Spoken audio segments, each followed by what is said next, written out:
So I was, praying all the time. I was very introspective, and then just had this kind of momentous, I was trying to sort of help Eben with the way I had been helped, but I was like a kid and just, and he didn't want to pray. And so, and that really sent me reeling in a way that just really put me on my knees all the time. And I just started to think more deeply about things.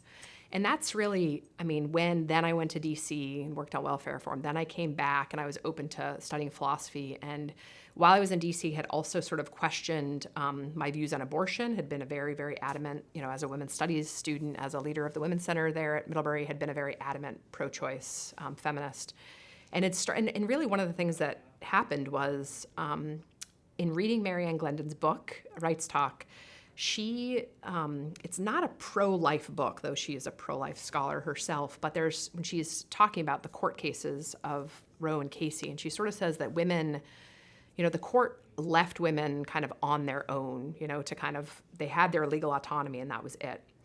And then she sort of somehow is able to counter that with showing kind of the community that that kind of pro-life institutions, and organizations had reached out to women to help them.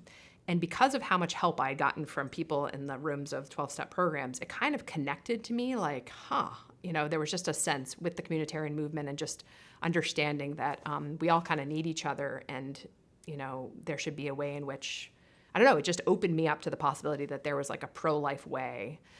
So when I went back to school, I was open to this pro-life way. I certainly wasn't pro-life at all then, but and that's when I started reading a lot of philosophy, and then met some Christians on campus, met some Catholics on campus, and kept them at arm's length. Yep, still at Middlebury, kept them at arm's length. But the more I got to know them, I became more and more drawn to them. I went to a lecture on campus. Somehow Middlebury College had a whole January dedicated to this religion. And so they had a whole bunch of different people come in. And so Stanley Hauerwas was one of them, the great Protestant theologian. He told me actually to get back to the Catholic Church. I went and talked to him after, because I had been kind of bouncing around from different Protestant churches. Interesting for a Protestant theologian to tell you. I also went to a lecture by a Catholic worker, so someone who was, in the line of Dorothy Day. And he was incredible. I went to argue with him. He was talking about the Catholic worker movement and help with drug addiction, recovery from drug addiction. And so I went thinking, like, what does this Catholic have to know about any of this? So I went and found him incredibly compelling and followed him, because I was so interested in talking to him more, to a Newman Club meeting, which is a club for Catholic students, and found their Catholic talk really kind of disconcerting, but really could tell in their hearts that they were really seeking truth, seeking God in the way that I was. And so kind of the end of the story is that I went back to my dorm room and I got on my knees, which was my habit, and I just asked God if he had a son.